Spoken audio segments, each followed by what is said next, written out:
નમસ્કાર મિત્રો, આપણે આખી જિંદગી મહેનત કરીએ, પરસેવો પાડીએ, કરકસર કરીએ, બે પૈસા બચાવીએ અને એ પૈસાથી આપણે જીવનમાં એક વખત આપણું સપનું પૂરું કરવા ફોર વ્હીલર લઈએ, મોટી કાર.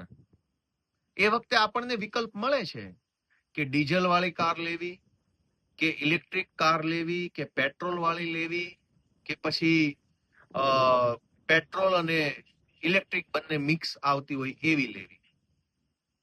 પણ આપણે એક વખત પેટ્રોલ કાર લીધા પછી એ કારમાં ઇથેનોલ વાળું પેટ્રોલ નખાવવું કે શુદ્ધ પેટ્રોલ નખાવવું એ ઓપ્શન કેમ નથી મળતો?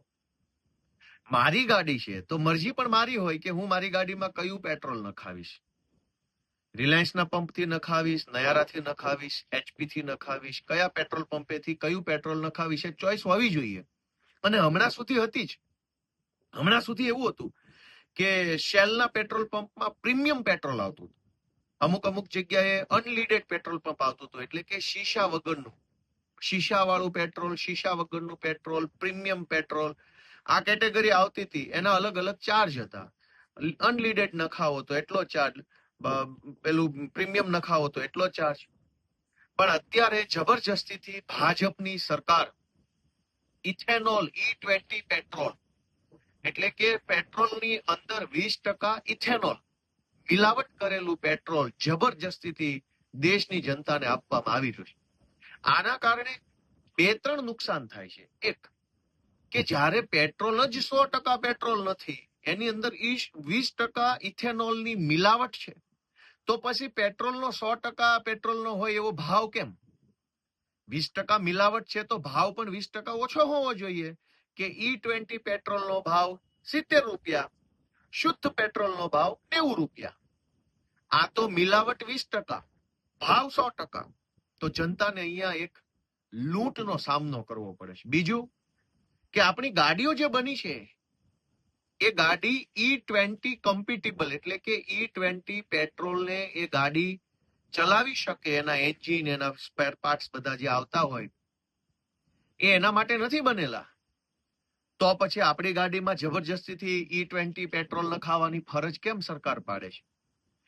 તો આખી જિંદગી મહેનત કરીને, મજૂરી કરીને, કરકસર કરીને, કેટલાય આખા ઘરમાં હોય એટલા લોકોએ પૈસા બચાવીને જીવનમાં એક વખત ફોર વ્હીલર લીધી હોય, એ ફોર વ્હીલરને ભાજપની સરકાર દાદાગીરી કરી, ગુંડાગીરી કરી, જબરજસ્તીથી E20 પેટ્રોલ, ઇથેનોલ મિશ્રિત પેટ્રોલ ભરાવડાવે અને આપણને ઓપ્શન ન આપે.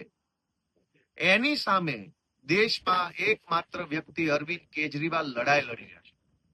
અરવિંદ કેજરીવાલ અત્યારે E20 ની દાદાગીરી સામે લડે છે અને એમની માંગણી છે કે પેટ્રોલ પંપ ઉપર 2 પાઇપ હોવી જોઈએ.